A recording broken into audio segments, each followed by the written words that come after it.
यही ये बात स्वयं माता भुवनेश्वरी श्री कृष्ण को बता रही हैं कि यह जो शक्ति है, यह चराचर है, यह अनंत है, ये हमेशा रहने वाली है।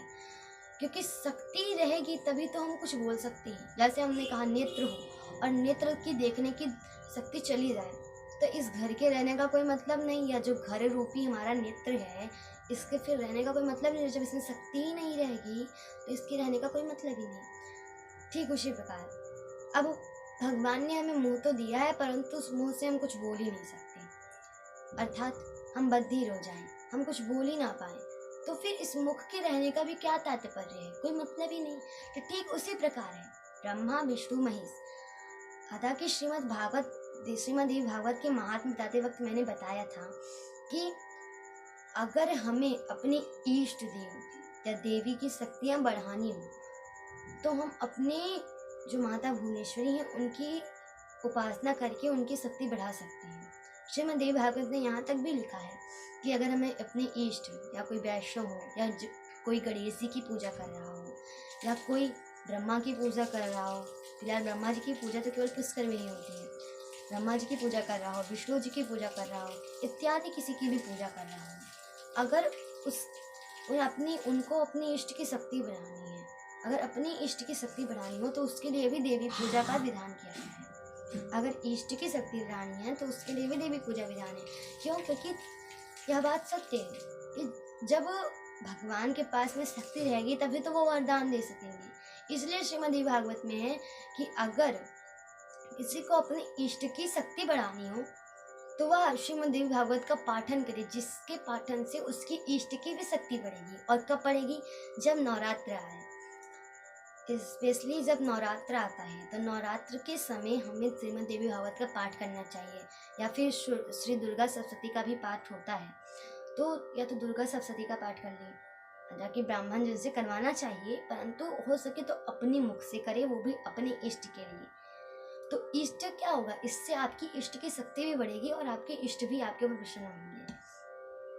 प्रियात्मा श्रीमद् देवी भागवत वही माता भुवनेश्वरी श्रीमद् देवी भागवत के बारे में बता रही है कि सर्व खलवद मेदा हम नान्यदस्य सनातनम। यदि ब्रह्मा विष्णु महेश को भी चेतना चाहिए तो शक्ति की आवश्यकता पड़ती है। जैसे श्रीमद् देवी भागवत में लिखा गया है कि आत्मा तो राधिका तस्य तमेव रमणा दसो, अर्थात यह श्रीमद् भागवत में भी और श्रीमद् भागवत में भी है कि आत्मा जो है वो राधिका है श्री कृष्ण की, तो चेतना के लिए राधिका का रहना श्री कृष्ण के लिए तो जरूरी है ही। अब जो राधिका है वो शक्ति है, मतलब भगवती स्वरूपा है। अगर वह शक्ति नहीं रहेंगी तो श्री कृष्ण कहाँ से काम कर पाएंगे? जैसे स्वयं श्री कृष्ण ही इस बात को कहते हैं कि मैं अपनी कृष्ण नाम की महिमा बता सकता हूँ। कृष्ण नाम का तत्व क्या है? तत्व क्या है? कृष्ण नाम कोई तत्व ही नहीं है। कृष्ण नाम की महिमा क्या कह रहे हैं श्री कृष्ण की मैं अपनी कृष्ण नाम की महिमा बता सकता हूँ, परंतु अगर मुझे राधा नाम की महिमा बतानी पड़ी तो मैं, अगर मेरे जैसे सहस्त्रों मुख भी आ जाएं तो मैं नहीं बता सकता। या स्वयं श्री कृष्ण कह रहे हैं कि मैं अपने नाम की महिमा बता सकता हूँ, परंतु राधा नाम की महिमा बताना मेरे जैसे अगर सहस्त्रों मुख आ जाएं तो भी नहीं बता सकते। तो अर्थात जब तक शक्ति नहीं है, कहा जाता है ना कि जब तक शिव में भी शक्ति न रहे तो शिव भी 100 बन जाते हैं।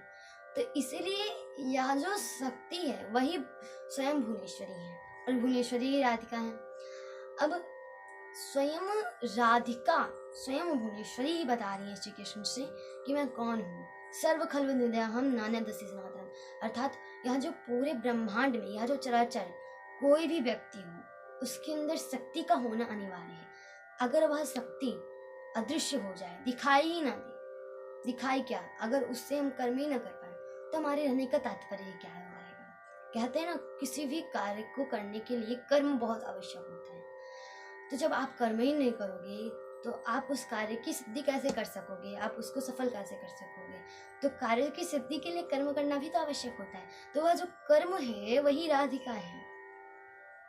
जब तक श्री कृष्ण के अंदर भी वह राधिका रूपी तत्व नहीं रहेंगी, वो शक्ति नहीं रहेंगी, तब तक श्री कृष्ण भी किसको वरदान दे सकेंगे? वरदान क्या दे सकेंगे? वह स्वयं ही कहते हैं कि राधिका ही मेरी आत्मा है।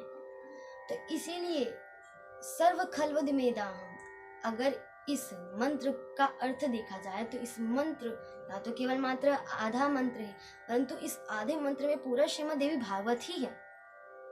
या जो पूरा श्रीमद् देवी भागवत है या केवल इस आधे मंत्र में ही है। सर्व खल्वदिमेदाहम, भुवनेश्वरी कह रही है कि इस पूरे चराचर में एक प्राणी, एक छोटा सा भी जीव, वो चाहे कितना भी छोटा क्यों ना हो, एकदम छोटा जीव जो एकदम सूक्ष्मदर्शी हो, उस जीव के अंदर भी जो रेंगने की शक्ति है वो मैं हूँ। ऐसा कौन कह रहा है?